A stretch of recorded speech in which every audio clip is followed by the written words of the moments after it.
Good evening students, कैसे हैं आप लोग। आज हम लोग फिजिक्स में क्लास 11th में मैकेनिकल प्रॉपर्टीज ऑफ फ्लूइड्स में आगे बढ़ेंगे। तो आइए स्टार्ट करते हैं।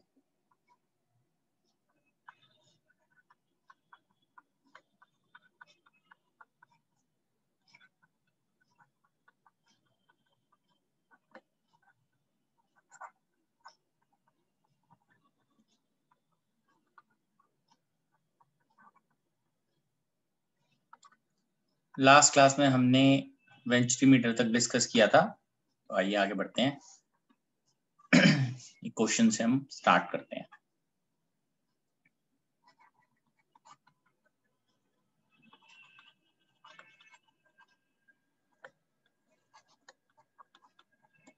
The flow of blood in a large artery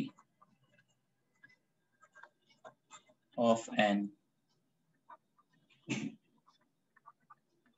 anesthetized dog is diverted through a venturimeter.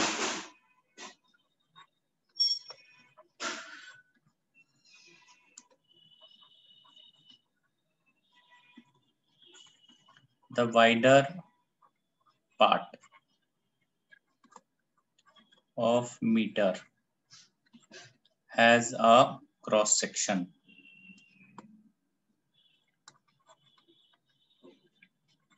area equal to that of artery.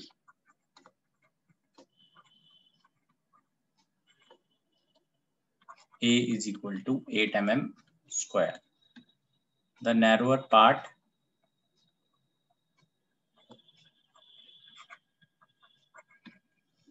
has an area small a 4 mm square. The pressure drop in the artery is 24 Pascal. What is speed of blood in artery? ठीक है जी, इसमें concept है, हमने venturimeter को use किया हुआ है artery के साथ। तो एक बार इसको देख लेते हैं जरा हम। और डेंसिटी ऑफ ब्लड यहाँ पे हम यूज करेंगे।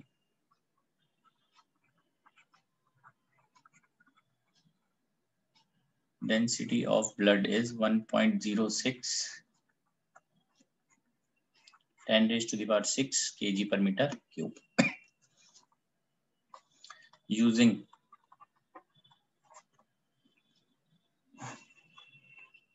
equation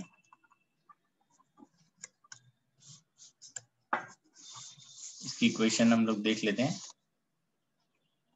Now this is PA plus half rho VA square half rho VB square। ठीक है, so this is क्या आ जाएगा,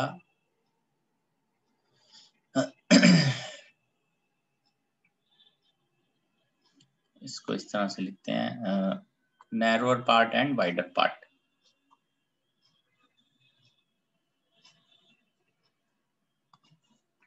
narrower part and wider part. ठीक है,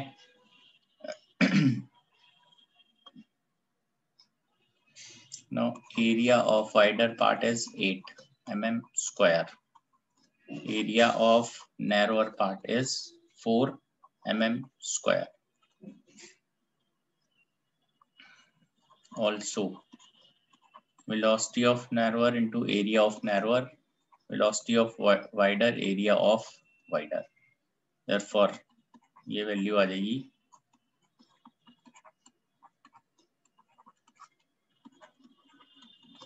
velocity of narrower is 2 times velocity of wider. Therefore pressure of narrower is less than pressure of wider. Therefore ये ऐसे आ गया half rho Vn square minus Vw square is P wider minus P narrower.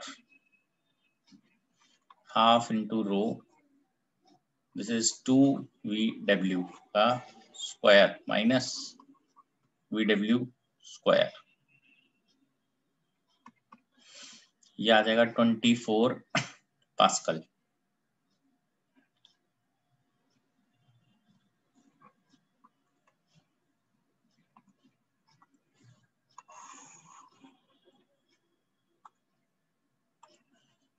ये आएगा half into rho, this is 1.06 10 की power 3.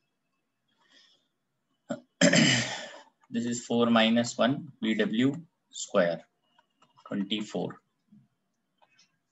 So Vw square is 24 into 2 by 3 into 1.06 into 10 raised to the power 3. ठीक है, ये हम check कर लेते हैं. 8 into 2, this is 1060.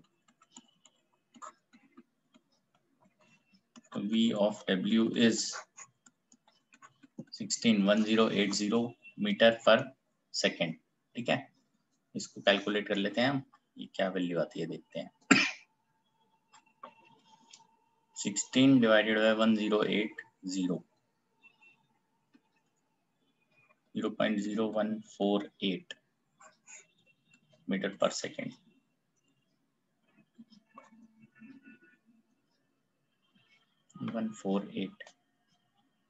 अप्रोक्सीमेटली आएगा 0.121 मीटर पर सेकेंड. ठीक है, ये आ गई वैल्यू हमारे पास. चेक कर लीजिए इसको. ब्लड फ्लो जो है इन लार्ज आर्टरी, उसके थ्रू हमने डाइवर्ट कर दिया उसको वेंट्रीमीटर से, लार्ज आर्टरी से. Wider part of the metre जो उसका क्रॉस सेक्शनल एरिया सेम है आर्टरी वाला, और नैरो पार्ट का ये है 4. प्रेशर ड्रॉप है 24, तो स्पीड ऑफ ब्लड बताना है. तो हमें वाइडर पार्ट के अंदर एक्चुअल में पता करना है, because wider part is artery. Artery में इतना फ्लो इसके हिसाब से फ्लो कर रहा होगा. और ये वेंट्रीमीटर का पार्ट है. मतलब वेंट्रीमीटर जो है उसका एक जो है वो आर्टरी से कनेक्टेड है, और एक तो वेंट्रीमीटर का अपना ही है. तो इसमें इक्वेशन ऑफ कंटिन्यूटी भी लगाई हमने, एरिया इनटू वेलोसिटी कांस्टेंट होती है. तो velocity of narrower part into area of narrower part is equal to velocity of wider part into area of wider part. यहाँ से ये वैल्यू आ जाती है. फिर ये बर्नौलिस इक्वेशन में इसको पुट करेंगे और सॉल्व करेंगे फिर इसको. ठीक है, ये आगे बढ़ते हैं इसके अंदर.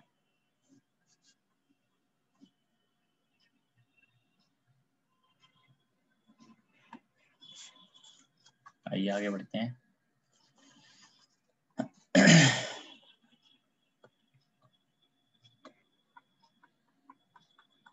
Explain how Bernoulli's principle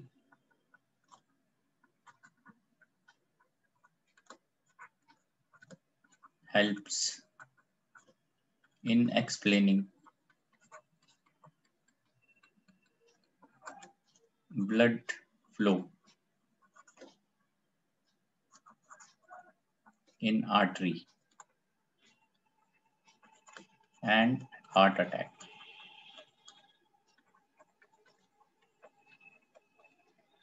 ठीक है, कैसे बर्नौलिस इक्वेशन को यूज करके हम ब्लड फ्लो और हार्ट अटैक की कंडीशंस को एक्सप्लेन कर सकते हैं. हम ये अंडरस्टैंड करते हैं जब ब्लॉकेज हो जाती है किसी भी आर्टरी में, तो वहां पे ब्लड जो है वो नॉर्मल तरीके से नहीं पहुंच पाता, और ज्यादा डिमांड होती है हार्ट से उस पोजीशन पे आने की, क्योंकि वहां ब्लॉकेज की वजह से कम फ्लो हो रहा है ब्लड का. तो ज्यादा डिमांड की वजह से जो स्पीड जो है फ्लो की ब्लड की उस रीजन में बढ़ जाती है, क्योंकि हार्ट उसको पंप करेगा तो स्पीड बढ़ेगी. स्पीड बढ़ने से वहां पे प्रेशर ड्रॉप हो जाएगा। प्रेशर ड्रॉप होने से जो एक्सटर्नल प्रेशर है वो उसको प्रेस कर सकता है आर्टरी को, तो आर्टरी और नैरो हो जाएगी, सब्सिक्वेंटली और स्पीड बढ़ेगी, वहां पे ब्लड की स्पीड बढ़ने की वजह से और प्रेशर ड्रॉप होगा और एक्सटर्नल प्रेशर और बढ़ेगा। फाइनली जो है this case it's to heart attack, because वो आर्टरी जो है वो पूरी की पूरी कोलैप्स कर जाएगी, बंद हो जाएगी आर्टरी एक्सटर्नल प्रेशर की वजह से। एक्सटर्नल प्रेशर ज्यादा और अंदर प्रेशर ड्रॉप होता जा रहा है। ये हार्ट अटैक की कंडीशन इस तरीके से आती है, तो इसको लिख लेते हैं। The artery may get constricted due to accumulation of plaque.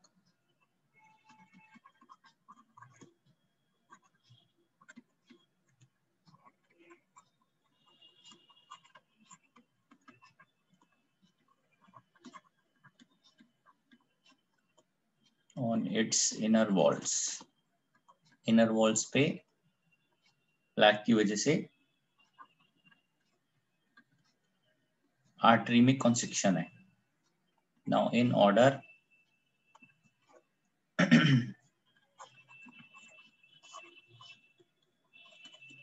to drive blood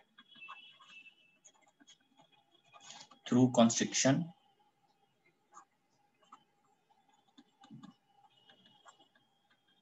a great demand is placed on the activity of heart.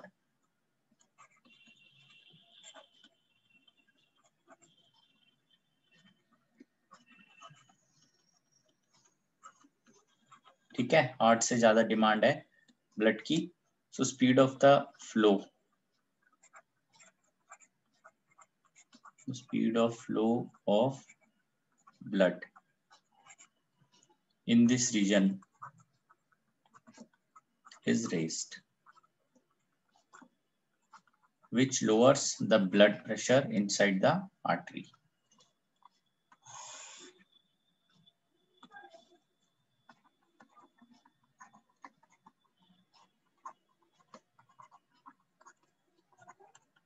Which lowers the blood pressure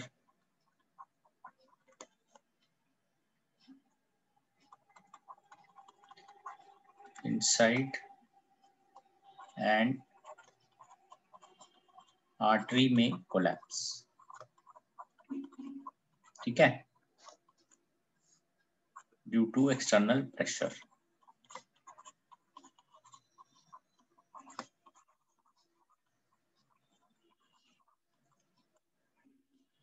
The heart exerts further pressure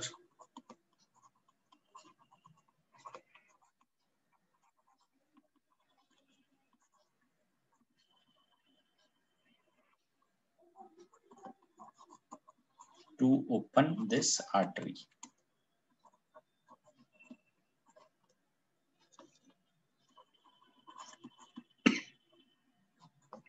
And forces the blood through. As blood rushes through the opening,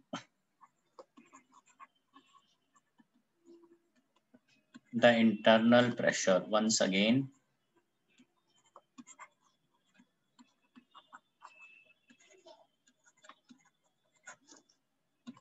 drops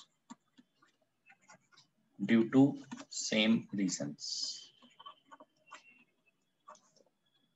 leading to repeat collapse.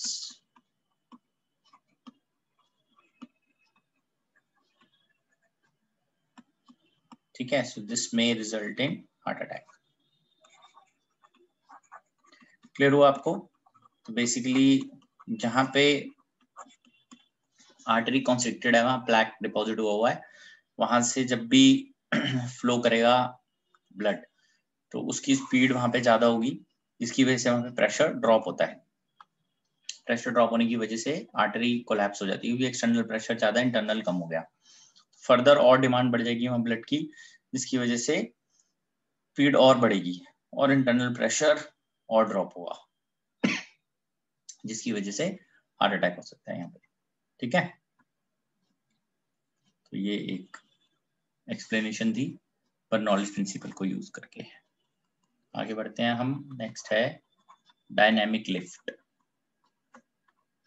So what is dynamic lift? Let us see. So dynamic lift is nothing but a force, ठीक है, that acts on a body such as airplane wing, hydrofoil or a spinning ball by virtue of its motion through a fluid. तो इसकी वजह से ही aeroplane जो है that is able to lift, dynamic lift की वजह से। तो this is basically a force. Let's write it down. Dynamic lift is the force that acts on a body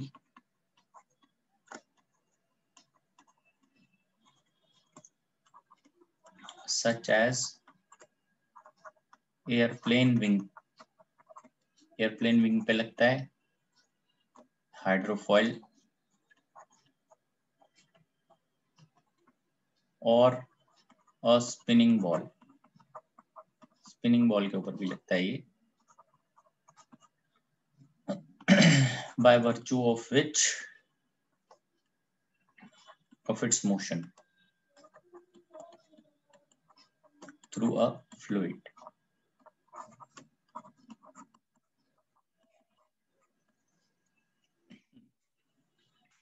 ठीक है, तो ये डायनेमिक लिफ्ट है, बेसिकली एक फोर्स है जिसकी वजह से लिफ्ट मिलता है सिस्टम को। ठीक है, आइए आगे बढ़ते हैं इसमें।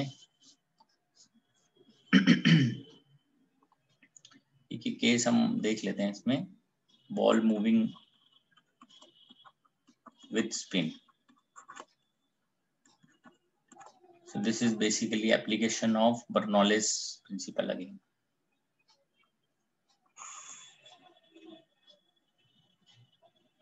जो भी कोई बॉल मूव करती है, स्पिनिंग हो रही है जब बॉल की, तो वो अपने साथ एयर को भी ड्रैग करती है। सो अगर उसका सरफेस रफ है तो मोर एयर विल बी ड्रैग्ड, तो जिसकी वजह से जो बॉल का जो साइड्स हैं टॉप और बॉटम, उसमें डिफरेंस आ जाता है वेलोसिटीज का। मतलब रिलेटिव वेलोसिटी जो है बॉल की with respect to the medium which in this case is air, उसमें डिफरेंस आ जाता है। टॉप और बॉटम में डिफरेंस की वजह से उसको एक फोर्स मिलती है जिसकी वजह से वो अपने पाथ से डिविएट कर जाती है। तो ये स्पिनिंग का कॉन्सेप्ट होता है। लिखते हैं इसको।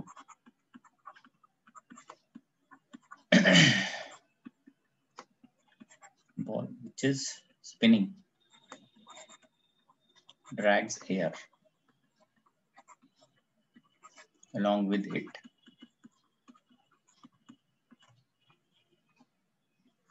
If surface is rough,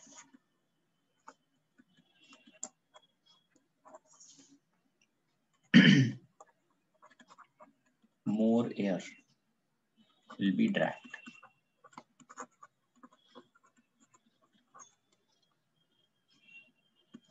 The ball is moving forward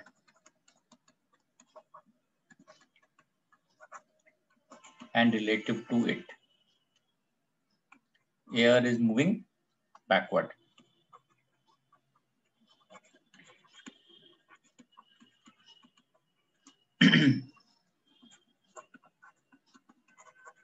Air is moving backward. Therefore, velocity of air above the ball relative to this ball, okay, backward. Therefore, velocity of air above ball relative to it is higher and below it is lower.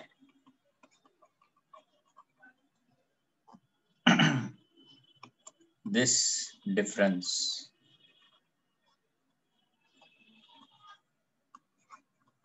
gives it dynamic lift, and ball is deviated from its path. इसको बोलते हैं हम spinning. इस effect का एक नाम भी है. इस इफेक्ट को मैग्नस इफेक्ट बोलते हैं. आइए इसको भी हम लिखते हैं.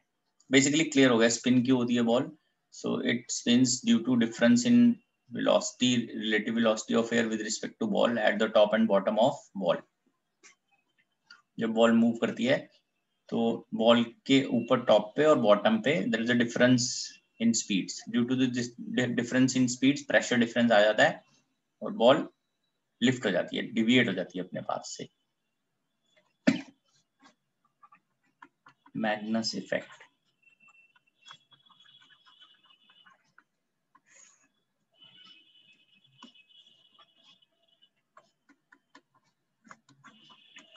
The difference in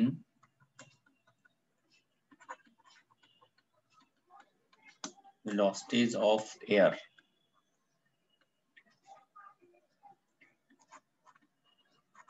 result in pressure difference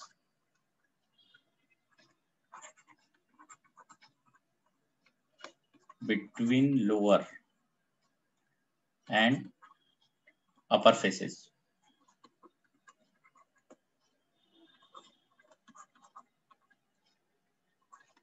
Which consequently results in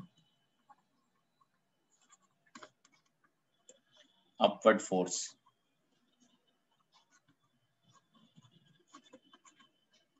On ball. This dynamic lift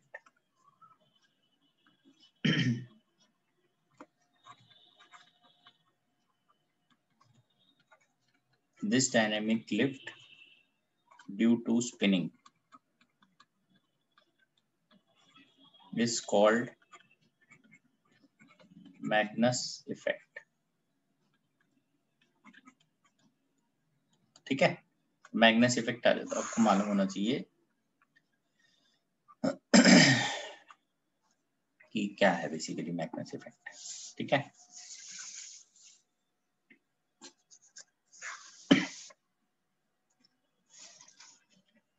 next देख लेते हैं हम इसमें एरोफॉइल लिफ्ट और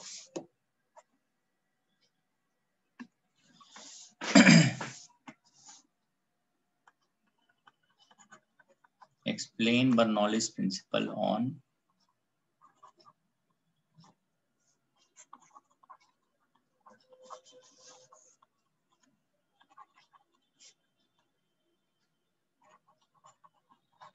aerofoil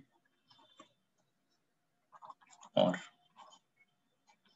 lift on aircraft wing.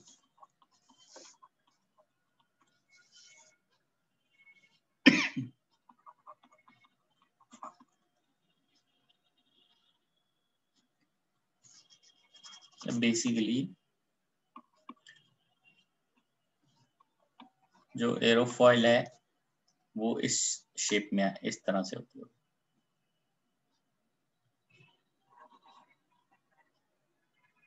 ठीक है. अब जो एयर मूव कर रही है वो इस तरह से मूव कर रही है इसमें.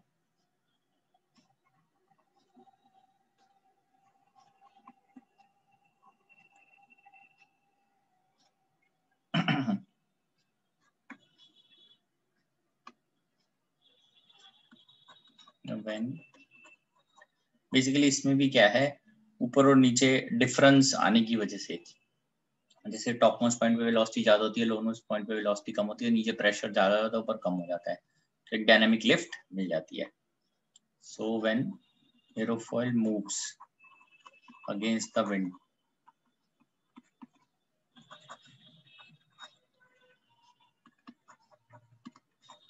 orientation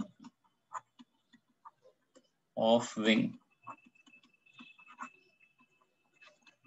relative to flow direction causes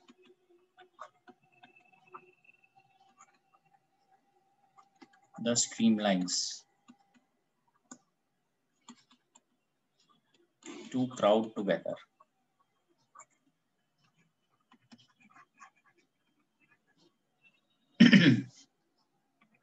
Above the wing.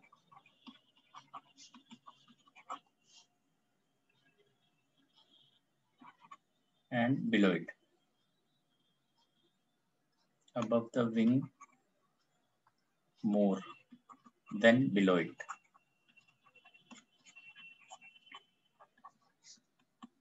The flow speed on top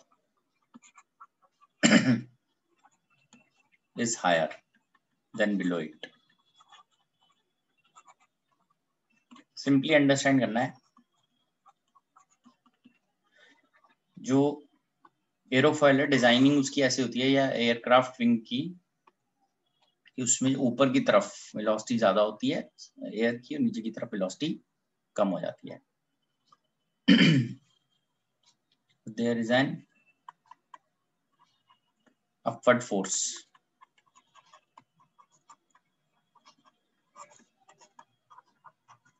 resulting in dynamic lift.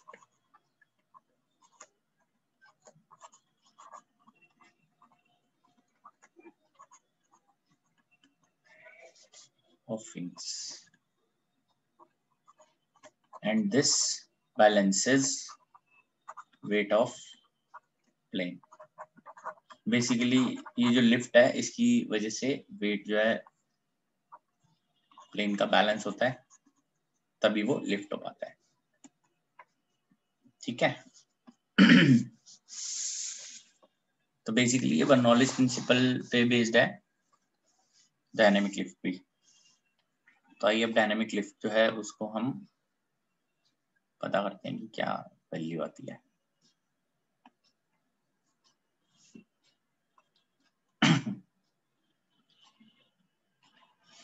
So dynamic lift जो है इट इज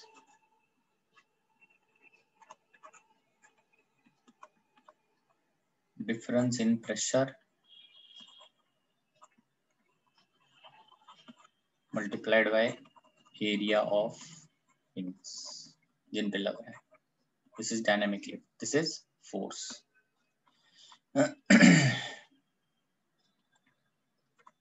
ठीक है. आइए क्वेश्चन देखते हैं इस पे.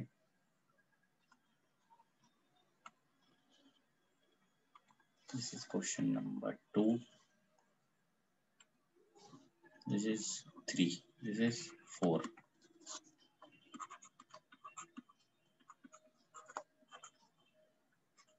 Fully loaded Boeing aircraft has a mass of 3.3 into 10 की power 3 kg. Its total wing area is 500 meter square. It is in level flight with speed of 960 km/h. Estimate pressure difference between lower and upper surfaces of wings.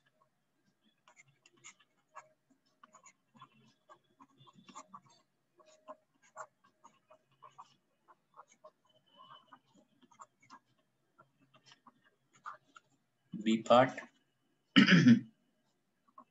Estimate the fractional increase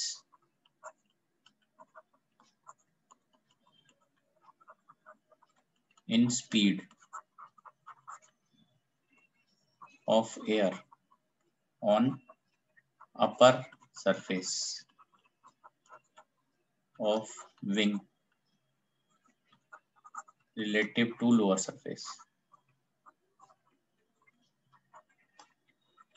Density of air is 1.2 kg per meter cube. Check कर लीजिए इसको आप. ठीक है. Aircraft है, मास दिया हुआ है, टोटल विंग एरिया भी दिया हुआ है, 960 किलोमीटर पर आवर से मूव कर रहा है। एस्टिमेट बतानी है हमें pressure difference between lower and upper surface of wings. इसमें हम dynamic lift delta P into area, dynamic lift equals weight of plane, therefore delta P into area equal to mg. Difference in pressure mg by a, 3.3 into 10 की power 3, sorry 3.3 into 10 raised to the power 3 में 5 है, ये इसको ठीक कर लेते हैं, this is 5 kg.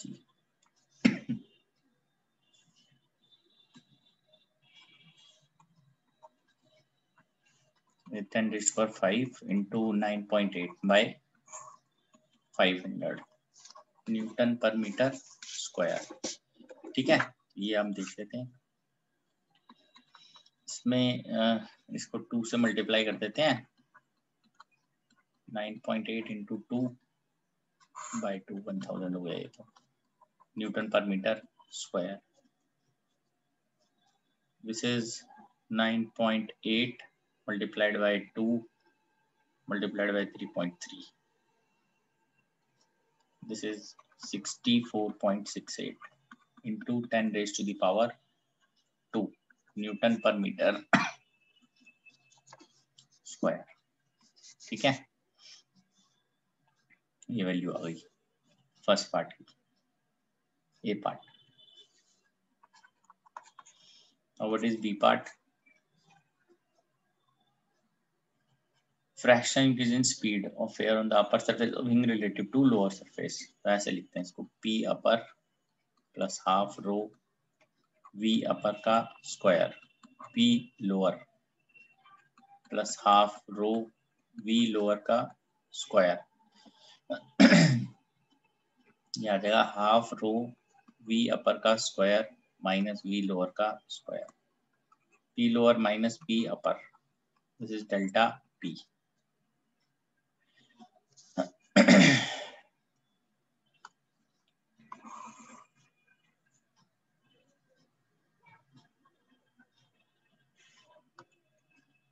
ये आएगा half rho V upper plus V lower, V upper minus V lower, this is delta P. Therefore V upper minus V lower is equal to delta P by rho, और V upper plus V lower by 2, ये value आ गई. So taking average speed equals to V upper plus V lower by 2 as 960 kilometre per hour. तो यही speed जो है यहाँ पे जो हमें पता करनी है, this is this V upper minus V lower, difference in the speed V upper minus V lower delta P by rho, और ये आएगा 960. इसको आप 960 को कन्वर्ट करके लिख सकते हैं, this is V average. Delta P ये लिखते हैं हम यहाँ पे 64.68 into 100 by density of air 1.2 into 960 5 by 18.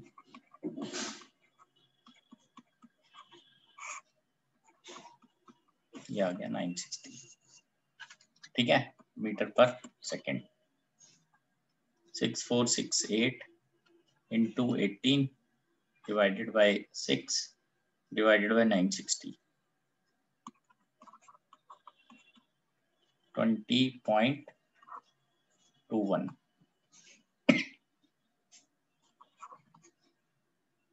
ठीक है, ये आ गया. अब हमें फ्रैक्शनल चेंज चाहिए.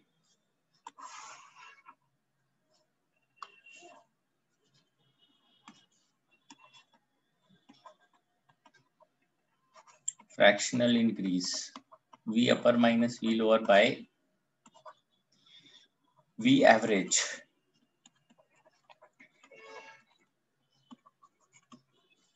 divided by V average है to 5 by 18 20.21 into 18 by 960 into 5 ठीक है जी। तो ये वैल्यू इस तरह से हम इसको लिख लेते हैं, जाएगा 20.21 into 36 by 9600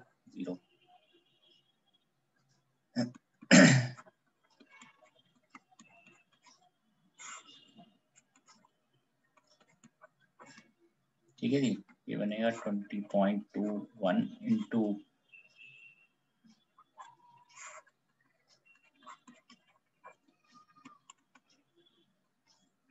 ये वैल्यू आ जाएगी, इसको सॉल्व कर लेते हैं। 20.21 into 3 divided by 8 7.57 by 100 percentage increase 7.5 sorry ये आएगा 7.57 by 100 into 100 7.57% का इंक्रीमेंट। ठीक है जी, चेक कर लीजिए आप इसको।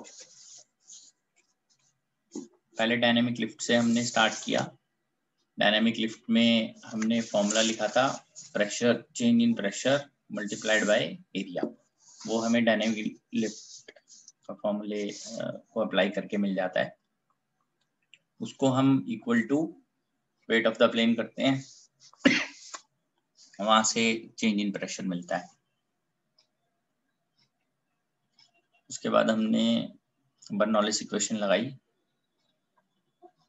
Using Bernoulli's equation.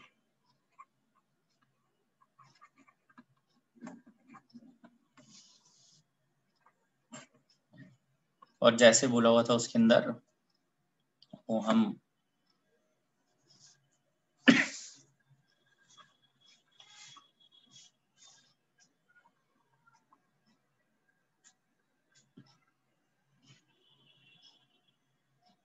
ठीक है, वो ये मैंने कैलकुलेशन सॉल्व करने के लिए किया। नीचे 500 था ना, तो मल्टीप्लाई किया 2 से, तो नीचे 1000 बन गया। अब सिर्फ हमें डिवाइड करना, ऊपर मल्टीप्लाई करना ना सिर्फ सब। तो ये अप्लाई किया है यहाँ पे, और यहाँ से हमने रिलेटिव वेलोसिटी निकाल ली टॉप और बॉटम सरफेस की, और इसको हमने एवरेज स्पीड ले लिया अपर और लोअर के लिए 960। आप देख सकते हैं यहाँ पे दिया भी हुआ है, ये 960 किलोमीटर पर आवर की स्पीड से मूव कर रहा है। तो इसको एवरेज डाल दिया और ये निकाल लिया हमने change in difference in velocities, metre per second में निकाल लिया सारा, ये SI यूनिट्स में। फ्रैक्शन इंक्रीज के लिए भी एवरेज से डिवाइड कर दिया फिर से SI यूनिट में, परसेंटेज इंक्रीज के लिए मल्टीप्लाई कर दिया। तो ये आ जाएगा 0.0757 सॉरी। ठीक है, आइए आगे बढ़ते हैं अब हम।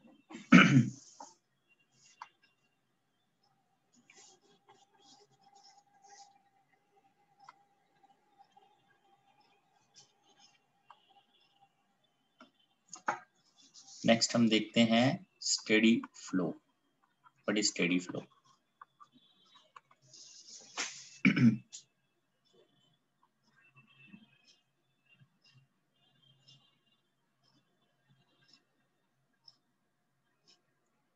सो which flow is said to be steady? तो एक फ्लो को स्टेडी तब बोलते हैं जब जितने भी पार्टिकल किसी एक पर्टिकुलर पॉइंट से जब पास कर रहे हैं तो उनकी स्पीड सेम रहे, तब उस फ्लो को स्टेडी बोला जाता है। So flow is said to be steady if at any given point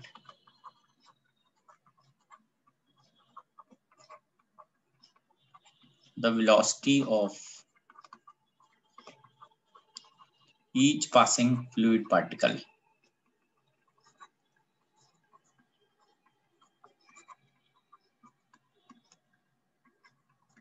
remains constant in time. Time के साथ कांस्टेंट रहे, then it is called as steady flow. What is streamline? ये देख लेते हैं. Streamline क्या है? It is the path taken by fluid particle under a steady flow. The path taken by fluid particle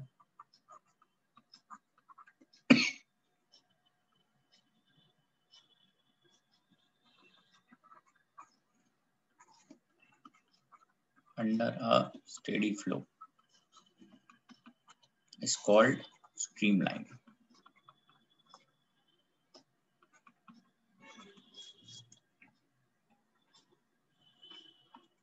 Remember, no two streamlines can cross each other.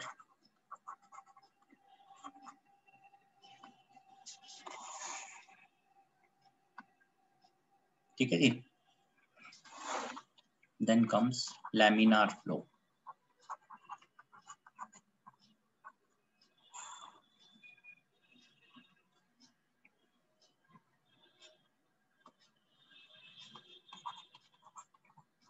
A flow is said to be laminar when every layer of liquid has same velocity.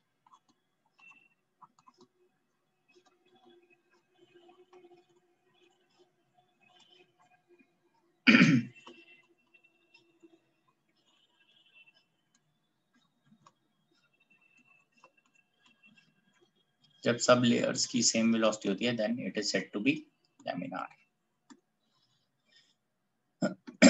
Then comes turbulent flow.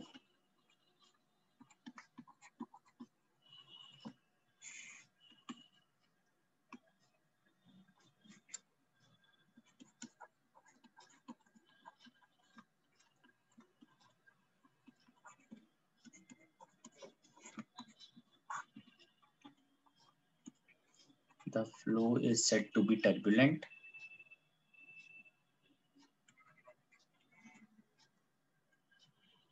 when the flow velocity is increased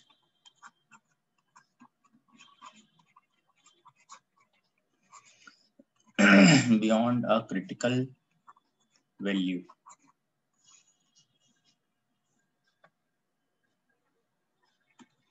In this, vortices are formed. Whirlpool.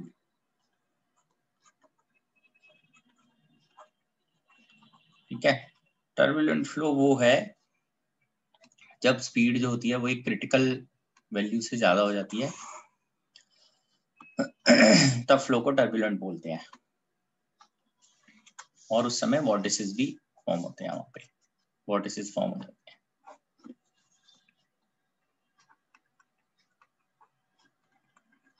Cost देख लेते हैं.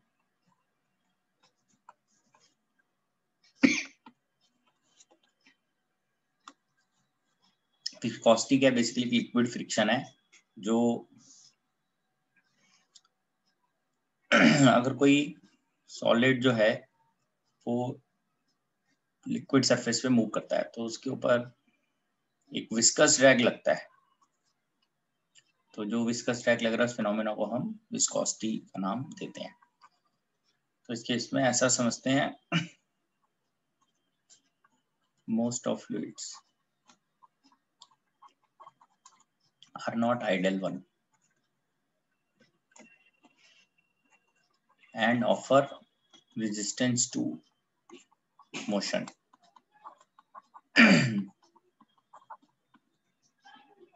This resistance to fluid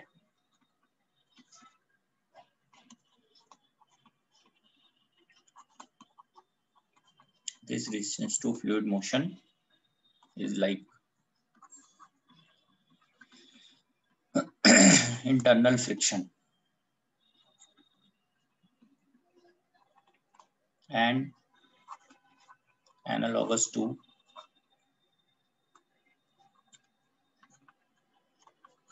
friction when solid moves on surface. Basically, between different layers of liquid also friction acts और viscous drag लगता है.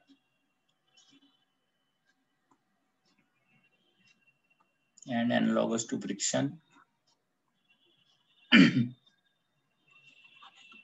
this resistance to fluid motion is like internal friction. It is called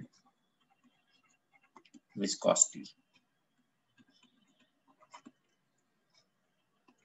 On increasing temperature, viscosity of liquid decreases and that of gases it increases. ठीक है.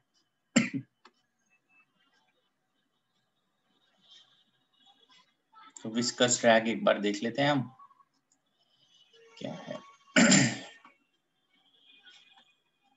ठीक है. तो वैसे viscous drag जो है एफ ओ इस तरह से हम निकालते हैं dv by dx. This is eta coefficient of viscosity, a area of cross section और dv by dx velocity gradient. ठीक है.